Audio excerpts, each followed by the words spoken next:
Bonjour, peuple de Dieu. Je suis très ravi ce matin parce que le 20 décembre représente un jour très important dans ma vie. Et Dieu m'a fait un grand miracle. La jalousie des uns et des autres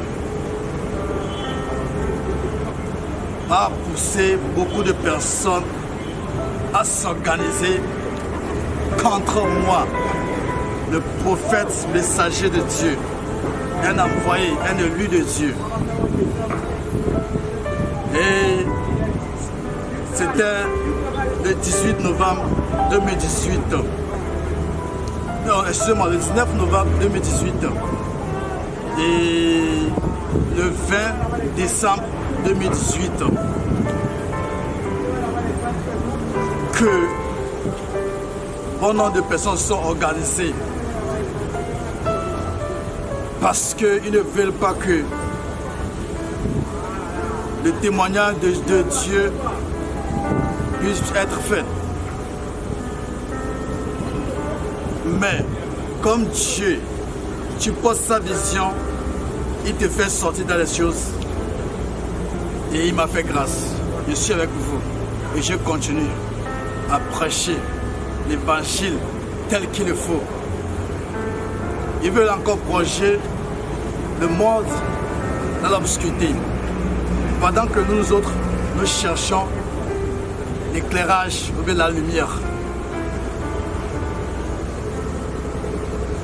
Le prophète messager de Dieu, Raoul, a été envoûté, confié au fétiche,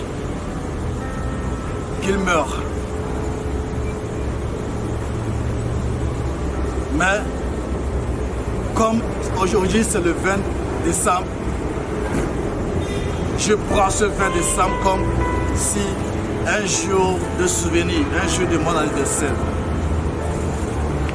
Sans plus tarder, je tiens sincèrement à vous dire que non. Aujourd'hui représente un jour de Christ, où Christ est né. Ce n'est pas Christ seul qui est né, mais toi aussi tu es né aujourd'hui. Puisque c'est en lui que nous sommes devenus enfants de Dieu. Le roi des rois est né aujourd'hui. Le 24 décembre, que Christ est né. Beaucoup se posent la question, comment cela a été possible? Ouais, Dieu est Dieu et l'être humain demeure l'être humain. Parce que la pensée de Dieu est différente de celui des humains. Et Marie, la femme de Joseph, et qui est la mère de Jésus, était une femme serviable, qui était au service de Dieu. Et que Dieu ayant vu son cœur et sa vigilité, a vu que non, cette femme est une femme juste et vraie, loyale. Et il a décidé de passer par lui pour faire ce grand miracle, pour apporter le Maître, le Messie, le Roi des rois dans le monde. Ça, c'est une grâce. Le service de cette femme a été renuméré. Et la femme était contente quand l'ange Gabriel lui parlait. Qu'elle enfantera un enfant. Et cet enfant s'appellera Emmanuel, c'est-à-dire Dieu est avec nous. Son mari, Joseph, voulait bouder parce que, comme vous connaissez, nous les hommes, il devient jaloux et il commence il commence à hausser le ton. Et Dieu, l'omnipotence, l'omniprésent, qui a fait, qui a transformé la parole qui était au commencement. Et la parole, cette parole était Dieu. Et Dieu l'a transformée. Dieu l'a donné une chair pour qu'elle vienne au monde. Pour éclairer le monde parce que la lumière existe en lui. Cette parole qui était riche, qui était roi, s'est fait pauvre pour venir annoncer la bonne nouvelle de l'évangile, la vérité que nul n'a compris, aucun prophète n'a compris de Dieu. Et qu'il est venu, même le prophète Abraham n'a pas entendu cette vérité de Dieu. Il n'y a seulement que le Christ qui apporte cette vérité sur la terre. Les gens l'ont rejeté parce que c'est un saint. Parce que c'est un saint. Les saints ne sont pas aimés. Ils sont détestés par l'obscurité. Mon frère, je vais te dire que non. Toi qui cours, qui détestes un élu de Dieu, tu n'as pas un cœur juste. Tu vis encore dans l'obscurité. Et ton chemin, c'est l'enfer. Tu ne te repens pas. Marie, très contente, courait vers sa sœur, Élisabeth. Elle est partie voir Élisabeth, la mère de, comment l'appelle-t-on, Jean-Baptiste, la femme de Zacharie, le petit prophète Zacharie. Et qu'est-ce qui s'est passé? Pourquoi Marie est partie voir Élisabeth? C'est la préfiguration du baptême de Jésus. Donc, Marie avait 20 ans quand elle est tombée enceinte de Jésus. Qu'elle portait la grossesse de Jésus. Elle avait 20 ans. Elle est partie voir ça, c'est l'aînée qui est Élisabeth, la femme de Zacharie. Maintenant, la différence entre le Jésus, le Messie, et le prophète Jean-Baptiste était 6 mois. Ils sont nés dans la même année, mais ils ont une différence de 6 mois. Donc, l'enfant reste dans le ventre pendant 9 mois. Donc, ce qui veut dire que non, Élisabeth était en avance sur lui avec 6 mois. Pendant que sa mère avait 6 mois de grossesse et Joseph et Jésus faisait 3 mois dans le ventre. Donc, ils avaient 6 mois de différence, mais ils ont le même âge. Et ils sont nés. Quand ils sont nés, à 20 ans déjà, Jean-Baptiste a commencé à œuvrer. Il est dans le désert en train de travailler parce que c'est lui qui devait tracer le chemin bien droit du Messie. Maintenant, Jésus est né. Le roi Hérode, qu'est-ce qu'il a fait? Il a montré son mécontentement. Parce que aucun roi n'aime pas le successeur. Aucun président ne veut pas le successeur. Aucun homme autoritaire n'aime pas le successeur. Parce qu'ils sont remplis d'orgueil, de l'égoïsme et de l'hypocrisie. Or, le bon sens voudrait que nous ayons en nous l'esprit de dépassement. Jésus a dit, celui qui croit et qui a la foi pourrait faire plus des œuvres plus que moi-même en tant que le Messie. Il a ordonné cela. Et vous, qui êtes-vous? Le roi Hérode s'est fâché. Alors il faut tuer les enfants.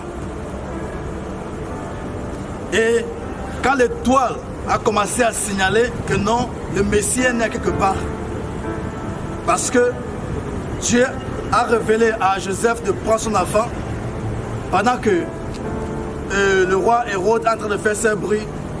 Il a pris l'enfant jusqu'en Égypte. L'enfant est né à Bethléem. Dieu a donné la grossesse, pas même pas un seau, ni trousseau, ni un médecin, ni quoi que ce soit. Même l'habillement, il n'avait rien du tout. Mais toi, tu dis non, puisque mon mari ne m'a pas donné l'argent de l'hôpital, mon mari n'a pas donné les habits, il n'a pas acheté les habits, l'eau et tout ça, je ne tombe pas enceinte, tu avortes. Tu as vu comment vous êtes? Vous ne comptez pas sur Dieu. Vous les femmes surtout. Oh, ce garçon, il est pauvre. Qu'est-ce qu'il peut me faire? Il est encore sur le banc. Il ne connaît rien. Il n'a pas encore les moyens. Et j'avote. Mais Marie n'a pas dit comme ça. Elle s'est soumise à l'autorité de Dieu. Joseph a compris la parole de Dieu. Il s'est soumis. Il s'est soumis plutôt. Et ils ont pris l'enfant. Parce que le roi Hérode voulait tuer les enfants. Les sages, vous avez dit les savants ne sont pas bien. Et moi je vous fais savoir que les savants sont bien. Si les savants n'étaient pas bien, pourquoi Dieu aurait passé par les savants pour montrer, pour aller voir le prince, le roi des rois, Jésus, le Messie, sa naissance. Et si c'était vous, les savants d'aujourd'hui, c'était vous, les hommes politiques d'aujourd'hui, c'était vous, les pasteurs d'aujourd'hui, c'était vous, les prêtres d'aujourd'hui, vous devez quitter à cause de l'argent pour aller trahir que non, Jésus est né ici et qu'il vive là. Mais les sages, les savants ont dit non, on prend autre chemin.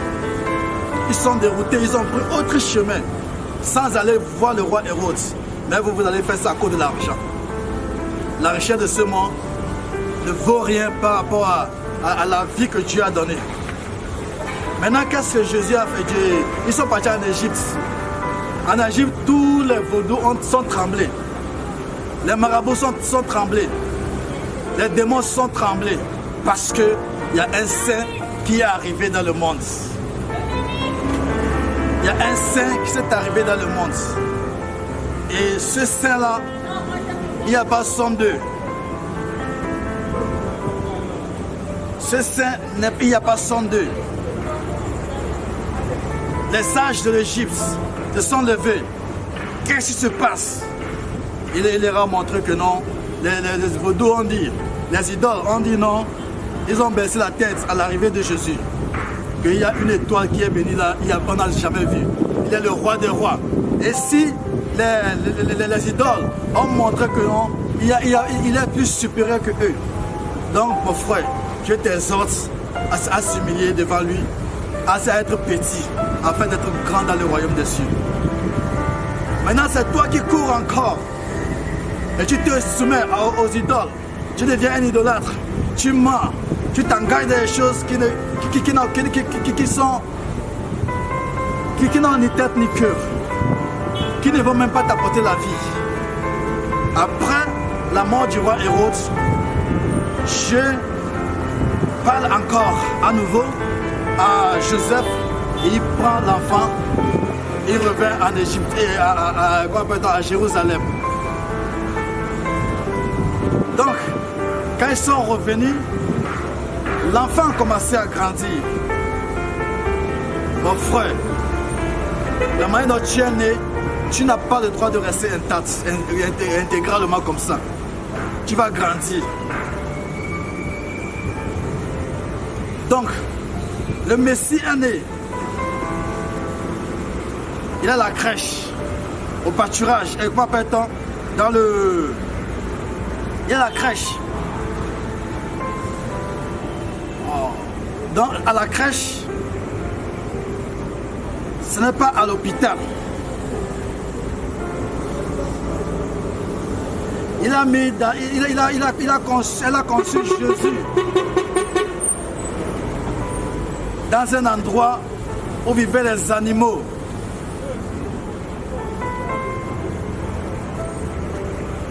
Donc, puisque c'est un berger, on doit la coucher dans le dortoir des animaux.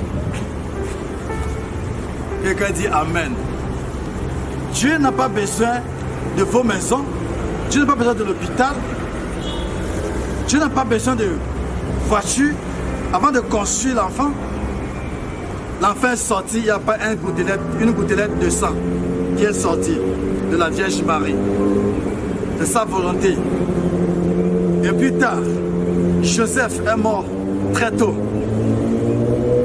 Joseph est mort très tôt à cause de beaucoup de choses. Joseph représente Dieu lui-même qui est venu assister son enfant. La Vierge Marie représente le Saint-Esprit qui est venu accoucher son enfant. Jésus représente le Messie lui-même qui a quitté le ciel pour la terre. Ça fait la Trinité sont là. Le Père est reparti. La Mère est restée. Le Fils est resté.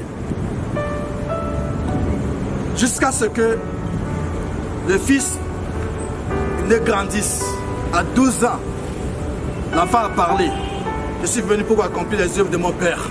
Et toi, qu'est-ce que tu es venu faire à 12 ans?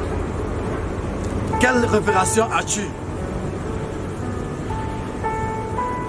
Quelle révélation as-tu? Mon frère, j'aimerais te dire que non. À 12 ans, l'enfant a parlé. Tu dois commencer à connaître ta vision. La personne que tu es à 12 ans. Nous tous qui sommes sur cette terre, nous sommes venus pour accomplir la vision de Dieu. Il n'y a pas autre vision en dehors de cette vision. Donc, Jésus est mort à 33 ans.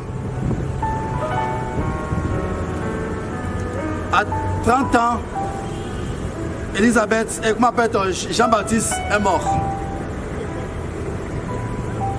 Donc, il n'y a plus autre chose qui peut montrer cela. À 30 ans où Jésus rentrait, quand Jésus rentrait dans son ministère, Joseph de l'Égypte, le fils de Jacob, avait 30 ans, il devenait roi, gouverneur en Égypte. Donc, je tiens sincèrement à vous dire que non, vous devez tout faire pour connaître vos visions. La seule vision que vous avez, c'est la vision de Christ et de Dieu, accomplir les œuvres de Dieu. Que l'Éternel, le bon Dieu, l'Éternel, celui qui a fait engendrer le Fils de l'homme, l'Éternel, celui qui vous sanctifie et qui dit que non, vous devez venir chez lui, étant propre, avec les âmes propres, que l'Éternel vous bénisse en abondance. Joyeux Noël pour nous tous. Et Noël, la fête de Noël est revenue sur le 25 décembre à cause de le Dieu du soleil, la fête du soleil et la fête traditionnelle juive. Et qu'on a commencé à fêter le 25 décembre. Donc, on a amené, Jésus était né le 24 décembre. Et là, ils l'ont amené à cette date pour que les deux restent ensemble afin qu'on pouvait les sauver, transformer le cœur des païens. Jésus disait, je faisais comme eux et je les amenais à la raison. Et comment appelle-t-on? Il s'appelle comment? Donc, aujourd'hui, nous vivons avec les païens pour les sauver. C'est une fête de tout le monde. C'est l'anniversaire. Le 8e jour était le 1er janvier. Le 1er janvier représente le jour de sa circoncision. C'est l'anniversaire des deux. Les deux sont l'anniversaire. Mais la fin d'année n'est pas le 1er janvier. La fin d'année, c'est le mois de mars que l'année recommence. Donc, c'est la communauté universelle des fils de Christ le succès que vous écoutez. Que l'Éternel vous bénisse.